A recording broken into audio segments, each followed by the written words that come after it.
Hello viewers, இன்னைக்கு நம்ம பார்க்க போறது ஒன் பீஸ் எபிசோட் 943 பார்ட் 1.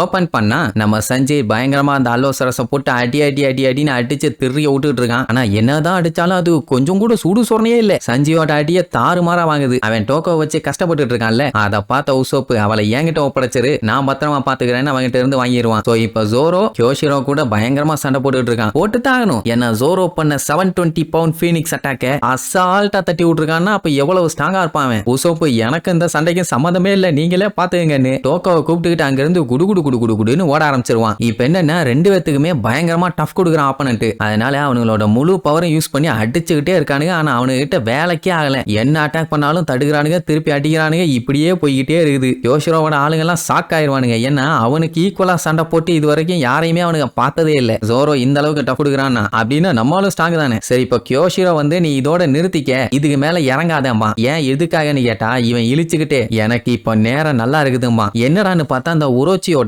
ஒனிபன்ஷுன்னு சொல்லிட்டு ஒரு கூட்டம் இருக்குதே, அதான் ஷோகன்ஸுக்குன்னு பர்சனலா நிஞ்சா ஃபோர்ஸ் இருப்பாங்களே, அந்த டீம் அங்க வந்துருவாங்க. அவனா வந்து பயங்கரமா போஸ்ட் தான் கொடுக்குறாங்களே தவிர மத்தபடி எதுவும் கிண்டின மாதிரி எனக்கு தெரியல. சரி இதுக்கு முன்னாடி கேஸ்ல இருந்தாங்க, கொஞ்சம் அடகி தான் வாசிக்கணும். இப்ப ஏதாச்சும் கிண்டுறாங்களான்னு பாப்போம். அவங்க வந்துட்டாங்கன்னா அவங்க கூட சேர்ந்து கியோஷிரோவும் சண்டை போடுவான்னு பார்த்தா அவன் விட்டுட்டு அவன் பாட்டுக்கு போயிருவான். நல்ல வேலை போயிட்டான். இதுல இன்னொரு மேட்டர் என்ன தெரியுமா, அந்த ஒரோச்சி ஒனிபன்ஷு கூட்டத்துக்கு நம்மளுக்கு யாரு என்னன்னு ஒண்ணு விடாம தெரிஞ்சு போச்சு. எல்லாத்தோட வாண்டட் போஸ்டர்ஸையும் காட்டுவானுங்க. அதுக்காண்டி இந்த மண்டை பெருசா இருக்குது, இவன் தான் யோசிச்சிருப்பான்னு நினைக்க வேண்டாம். ஹாக்கின்ஸ் தான் சொல்லியிருப்பான். ஸ்டார் ஹேட் மெம்பர்ஸ் அத்தனை பேருமே வானோ கிங்டம்ல சுத்திட்டு இருக்கானுங்கன்னு. சரி ரைட்டு, இனி எல்லாத்தையும் வளைச்சு புடிச்சு காலி பண்ணுன்னு எல்லாம் கிளம்பிடுவாங்க. இவ ஒருத்தி மட்டும் கிட்டாரை வாச்சிக்கிட்டு இருப்பான். அது கிட்டாரோ வயலினோ என்ன சண்டை போட வந்துட்டு மியூசிக் போட்டுட்டு இருக்கா, பேக்ரவுண்ட் மியூசிக்கா கண்ணுன்னு கேட்டீங்கன்னா புசுக்குன்னு சுட ஆரம்பிச்சிருவா. ஜோரோ பார்த்துட்டு பதறுவான். அட குந்தாணி கண்ணை வச்சுக்கிட்டா சுத்திட்டு இருக்கேன்னு. இங்க தப்பிச்சு போலான்னு சொல்லிட்டு கிளம்பினாயிலே நம்ம நமி ரோபின் உசோப்பு இவங்கெல்லாம் அவங்க எல்லாத்தையுமே இந்த கூட்டம் அடுத்தடுத்துன்னு வந்து ரவுண்ட் கட்டிடுவாங்க. அந்த டைம் அங்கதான் நம்ம ப்ரூக்கு சும்மா மாசா களத்துல இறங்குவான். யாரும் பயப்பட வேண்டாம், நீங்க எல்லாரும் நிம்மதியா பீஸ்ஃபுல்லா இந்த ஃப்ளவர் கேபிட்டலை விட்டு எஸ்கேப் ஆகுங்க.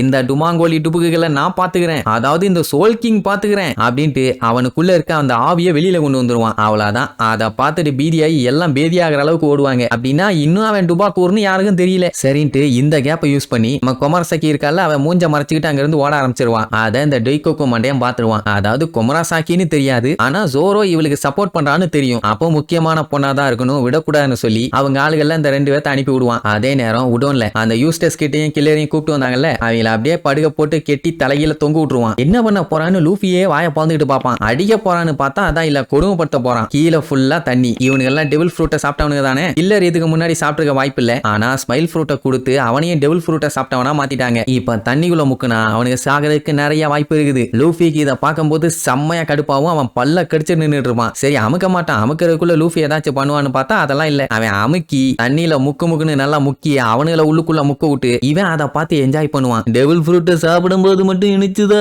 இப்ப நல்லா அனுபவிங்கடான்னு. லூஃபிக்கு வாயில கெட்ட வார்த்தையே வந்துருச்சு. அப்படி திட்டுவான் அவனை. பேசாமறா உங்ககிட்ட நான் அப்புறம் வரேன்னு தண்ணிக்குள்ள அவனுங்களை முக்கி வெளியில எடுப்பான். யூஸ்டஸ் கிட்டாலையும் முடியல, அவனாலையும் முடியல. பட் கில்லர் சிரிச்சுக்கிட்டே தான் இருப்பான். அவன் நிலைமை அப்படி. உடனே அந்த குயின் மறுபடியும் சுமோ ஸ்டார்ட் ஆக போதும்பா. வாடா வா, இதுக்கு தான்டா நான் காத்துக்கிட்டு இருக்கேன்னு லூஃபி பல்ல கடிச்சுக்கிட்டு இருப்பான். அப்படியே கட் பண்ணி நம்ம லாவை காட்டுறாங்க. அவன் ஒரு வழியா அவனோட க்ரூ மெம்பரை காப்பாத்துறதுக்காக அந்த இடத்துக்கு போய் சேர்ந்துட்டான். பாத்தீங்கன்னா பிரிசன்ல அடைச்சு வச்சிருக்கானுங்க. அதே இடத்துல பேசில் ஹாக்கின்ஸ் அவனுக்காண்டி வெயிட் பண்ணிட்டு இருக்கான். ஏன்னா அவனுக்கு தெரியும் எப்படி அவங்கள தேடி இவன் வருவான்னு. சோ அந்த டைம் அவனை லபக்குன்னு புடிச்சிடலான்னு ஒரு பிளானிங்.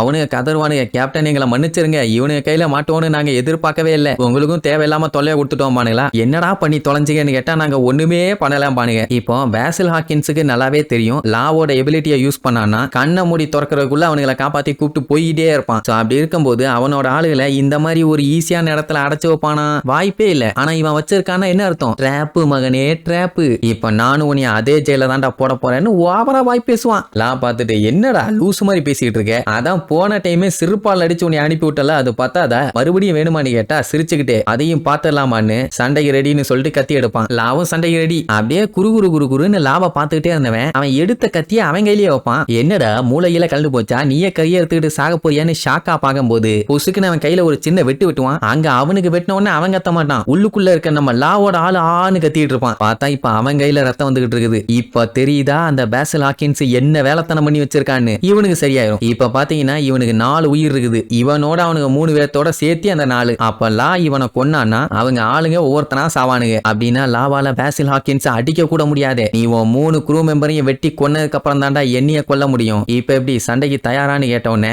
ரூமை கிரியேட் பண்ண போனவன் அப்படியே கையை கீழே போட்டுருவான். இப்ப லாக்கே செக்மேட் வச்சிட்டானுங்க. பல்ல கடிச்சுக்கிட்டு இருப்பான் கடுப்புல. அதுடா கண்ணா, அதேதான். சைலண்டா நான் என்ன சொல்றேனோ அதை மட்டும் கேளு, இல்லன்னா நீயே உன் கையால உன் ஆளுகளை கொன்ன மாதிரி ஆயிரும் அப்படின்ட்டு இப்ப இங்க லாவை லாக் பண்ணிட்டான். இதுக்கப்புறம் லா அவனோட டீம் மெம்பரை எப்படி காப்பாத்துறான்னு அடுத்தடுத்த எபிசோட்ல பார்க்கலாம். டாடா.